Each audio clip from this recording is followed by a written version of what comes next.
உலகம் முழுவதும் வாழ்கின்ற 12 கோடி தமிழ் மக்களின் ஒற்றை முகவரி எங்கள் தமிழ் தேசிய தலைவன்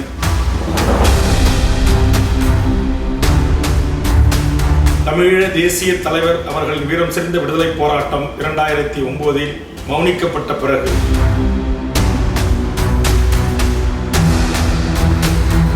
இரண்டு லட்சத்துக்கு மேற்பட்ட எமது உறவுகள் செய்த தியாகம் நீதியை பெற முடியாமல் தமிழினம் தவித்து வருகிறது.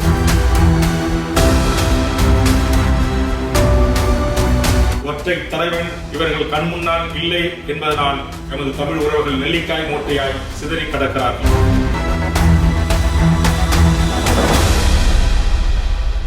உலகம் முழுவதும் வாழ்கின்ற எம் தாய் தமிழ் உறவுகளுக்கு வணக்கம். நவம்பர் 26 எமது தமிழீழ தேசிய தலைவர் மேதகு பிரபாகரன் அவர்களின் 70வது பிறந்த நாள். இந்த நாளில் உலகம் முழுவதும் வாழ்கின்ற 12 கோடி தமிழ் மக்களின் ஒற்றை முகவரி எங்கள் தமிழ் தேசிய தலைவன் மேதகு பிரபாகரன் அவர்களுக்கு தாய் தமிழ்நாட்டிலிருந்து தமிழக வாழ்வுரிமை கட்சியின் சார்பாக எமது உலகம் முழுவதும் வாழ்கின்ற தமிழ் மக்களின் சார்பாக இனிய பிறந்தநாள் வாழ்த்துக்களை தெரிவித்துக் கொள்கின்றேன். தமிழீழ தேசிய தலைவர் அவர்களின் வீரம் செறிந்த விடுதலை போராட்டம் 2009 மௌனிக்கப்பட்ட பிறகு எண்ணற்ற துரோகங்களையும் தமிழ் சமூகம் கண்டு வருகிறது. ஈழ இனப்படுகொலைக்கு துணை போன ராஜபக்ச குடும்பத்தை ஆதரித்தவர்களும் அதனைத் தொடர்ந்து எமது போராளி இயக்கங்களை பல பிரிவுகளாக பிளந்து அரசியல் ஆதாயங்கள் தேடுகின்ற வேலைகளில் சிங்கள பௌத்த பேரினவாத அரசுகள், அது ராஜபக்ச அரசாக இருந்தாலும் தற்போது புதிதாக பொறுப்பேற்றிருக்கிற அனுரக் அரசாக இருந்தாலும் வெற்றி பெற்று வருகிறது. ஆனால் எமது தமிழ் தேசிய தலைவர் அவர்கள் வீரம் செறிந்த விடுதலை போராட்டத்திற்கு முகம் கொடுத்து தங்கள் உயிரை ஆகுதி ஆக்கிக் கொண்ட பல்லாயிரக்கணக்கான எமது விடுதலை போராளிகளின் கனவு அப்படியே இருக்கிறது. எமது விடுதலை போராளியின் கனவுகளுக்கு முகம் கொடுத்து நின்று 2 லட்சத்துக்கு மேற்பட்ட எமது உறவுகள் செய்த தியாகம் அப்படியே இருக்கிறது. சிங்கள பௌத்த பேரினவாத அரசின் இனப்படுகொலைக்கான தீர்வையோ அல்லது ஒரு பொது வாக்கெடுப்பின் ஊடாக எமது தமிழீழ மக்களின் கனவு தேசமான தனித்தமிழ் தேசம் அடைவதற்கான வாய்ப்பும் சூழல்களும் இன்று முற்றுமுதலுமாக உலக நாடுகளின் அரசியலாளர்களால், குறிப்பாக இந்தியா உள்ளிட்ட நாடுகளின் துணையோடு சிங்கள பௌத்த அரசு அதற்கான முன்னெடுப்புகளை அவ்வப்போது தடுத்து வருகிறது. ஒரு இனம் அழிக்கப்பட்டு 15 ஆண்டுகளுக்கு மேலாகி அந்த இன அழிப்பிற்கான ஒரு சர்வதேச நீதியை பெற முடியாமல் தமிழினம் தவித்து வருகிறது. இப்போது கூட நடந்து முடிந்த அதிபர் தேர்தலில் ஜேவிபி கட்சியினுடைய தலைவராகவும் தமிழீழ விடுதலை புலிகளையும் தமிழீழ விடுதலை கனவுக்கும் எதிரான நிலைப்பாட்டை கொண்ட அனுருக் தலைமையிலான சிங்கள பௌத்த அரசு வெற்றி பெற்றது. இன்றைய தினம் காலையிலிருந்து செய்தி வந்து கொண்டிருக்கிறது. அங்கு நடந்த தேர்தலில் மீண்டும் தமிழர் பகுதிகளில் கூட 3 இருக்கைக்கு மேலான இடங்களில் சிங்கள பௌத்த அரசுகள் வெற்றி பெற்றுக் கொண்டிருக்கிறது. ஒரு தலைவர் இன்றைக்கு 2009க்கு பிறகு மௌனிக்கப்பட்டார் என்கிற காரணத்தினால் 22 நாடாளுமன்ற உறுப்பினர்களை கொண்ட தமிழ் தேசிய கூட்டமைப்பு இன்றைக்கு சின்னாபின்னமாக சிதைந்து கிடக்கிறது. எம் தமிழ் தேசிய தலைவர் பிறந்த நாளில் உலகம் முழுவதும் வாழ்கின்ற எம் தாய் தமிழ் உறவுகளை கைகூப்பி கேட்கிறேன். போதும் நமக்கான பங்காளிகள் சண்டை. போராளிகளாக இருந்தவர்கள் பல குழுக்களாகவும் பல நாடுகளில் பல்வேறு போட்டி போட்டுக்கொண்டு மாவீரர் நாள் நிகழ்வை முன்னெடுப்பதும் தலைவர் பிறந்த நாளுக்கு வெவ்வேறான கருத்துக்களில் தங்கள் கருத்துக்களை பதிவிடுகின்ற இந்த நமக்கான உள்முரண் பகைமுரண் இதை முற்றுமுதலுமாக இந்த நாளில் மறந்து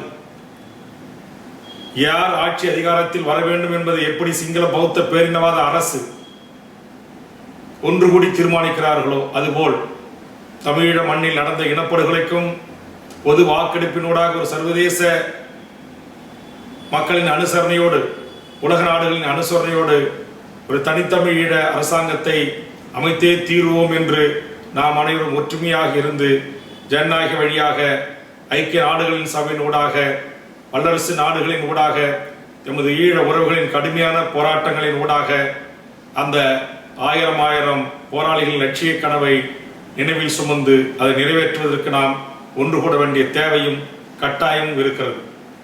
புவிசார்ந்த அரசியல் நன்மைகளையே கருத்தில் கொள்கின்ற இந்தியா, சீனா போன்ற நாடுகளுக்கு மத்தியில் தனித்தமிழ் ஈழம் என்கிற ஒரு அற்புதமான நாட்டை கட்டி ஆண்ட எமது மாவீரனுக்கு பிறந்த நாள். இந்த பிறந்த நாளில் இந்த பிறந்தநாள் செய்தி என் காதுகளில் தேனாக ஒலிக்க வேண்டும். இந்த பிறந்த நாள் என்பது உலகம் முழுவதும் வாழ்கின்ற தமிழர்களின் தலைநிமிர்வு நாள் என்கிற அந்த மாசற்ற தலைவனை மனதில் தாங்கி உலகம் முழுவதும் லட்சக்கணக்கான கோடிக்கணக்கான இளையோர்கள் இன்றும் வாழ்ந்து கொண்டுதான் இருக்கிறார்கள். ஆக இந்த நாளில் அந்த மகத்தான மாவீரனுக்கு பிறந்த நாள் சொல்லுகின்ற இந்த சூழலில் கூட மீண்டும் இலங்கையில் சிங்கள பௌத்தம் வெற்றி பெற்று புதிய அதிபராக பொறுப்பேற்றதோடு மட்டுமல்லாமல் நாடாளுமன்ற இருக்கைகளையும் பெருமளவில் தனதாக்கி கொண்டிருக்கிறது. தமிழர் தலைமைகள், தமிழர் கட்சிகள், தமிழரசு கட்சிகள் என்று பல்வேறு தலைப்பின் கீழ் இன்றைக்கு தேர்தல் களத்தில் போட்டியிட்டவர்கள் விரல்விட்டு எண்ணக்கூடிய எண்ணிக்கையிலே தான் எமது ஈழ உறவுகளுக்கான மக்கள் பிரதிநிதியாக தேர்வு செய்யப்பட்டிருக்கிறார்கள். தலைவர் அவர்கள் நேரடி கண்காணிப்பில் இன்றைக்கு எமது இலங்கை தீவில் வடக்கு கிழக்கு பகுதியில் தேர்தல் நடைபெற்றிருந்தால் இன்றைக்கு மீண்டும் தமிழ் தேசிய கூட்டமைப்பு பெற்ற மகத்தான வெற்றியை நாம் பெற்றிருக்க முடியும். அதற்கு காரணம் ஒற்றை தலைவன் இவர்கள் கண் முன்னால் இல்லை என்பதனால் எமது தமிழ் உறவுகள் நெல்லிக்காய் மூட்டையாய் சிதறி கிடக்கிறார்கள். நான் வேண்டுவது இந்த மண்ணுக்காக, இந்த மக்களுக்காக, இந்த இனத்திற்காக உண்மையும் நேர்மையுமாக களத்தில் மக்களோடு மக்களாக நின்று ஆயிரம் போராளிகளை அணிதிரட்டி அந்த மண்ணில் போராடிய மகத்தான தலைவனுடைய தியாகத்தை, அவருடைய தாயார், அவருடைய தந்தை, அவருடைய பிள்ளை செல்வங்கள் செய்த ஈகத்தையும் அதுபோன்று குடும்பமாக தமிழ் ஈழ விடுதலை போராட்டத்திற்கு உயிர் தியாகம் செய்த அந்த மாவீரர்களின் தியாகத்தை நெஞ்சில் நிறுத்தி இனிவரும் காலங்களிலாவது உலக நாடுகளில் அனைத்துலக செயலகம் என்றும் தலைமைச் செயலகம் என்றும் புதிய விடுதலை புலிகள் என்கிற பெயரிலும் புரிந்து கிடக்காமல் தலைவர் பிறந்த நாளில் நீங்கள் உறுதியேற்றுக் கொள்ள வேண்டும். ஒற்றுமையாக ஒன்று கூடி இறந்து நம்முடைய தமிழ் ஈழ கனவை நிறைவேற்றுவதற்கு பாடுபட வேண்டும் என்று எமது புலம்பெயர்ந்த ஈழத்து உறவுகளை நான் கைகூப்பி வேண்டி கேட்டுக்கொள்கின்றேன். இலங்கை தீவில் தமிழ் ஈழ பகுதியில் வாழ்கின்ற எமது இளையோர்கள் இன்றைக்கு பல்வேறு விதமான போராட்டங்களை, அறப்போராட்டங்களை தாய்மார்கள் செய்கின்ற போது அவர்களோடு துணிக்கின்றீர்கள், தோல் கொடுக்கின்றீர்கள். அந்த உணர்வு பற்றி படர வேண்டும். நம்முடைய தாயக கனவுகளை ஒரு காலத்திலும் நாம் எந்த உச்சத்துக்கு சென்றாலும் மறக்கக்கூடாது. நாம் உறுதியெடுத்துக் கொள்ள வேண்டிய நாள்தான் நமது தமிழீழ தேசிய தலைவர் பிறந்த நாள். உலகத்தின் பூமி பந்தில் எம் தமிழீழ தேசிய தலைவன் எங்கிருந்தாலும் எங்கள் இதயங்களில் நீக்கமர இருந்திருக்கிறார். அந்த அடிப்படையில் அந்த மகத்தான தலைவன் உலக தமிழர்களின் உள்ளங்களை கொள்ளை கொண்ட அந்த மகத்தான தலைவனுக்கு எமது தாய் நிலத்திலிருந்து தமிழக வாழ்வுரிமை கட்சியின் சார்பாக என் மகத்தான தலைவனுக்கு அகவிதின வாழ்த்துக்களை தெரிவித்துக் கொள்கிறேன். நன்றி, வணக்கம்.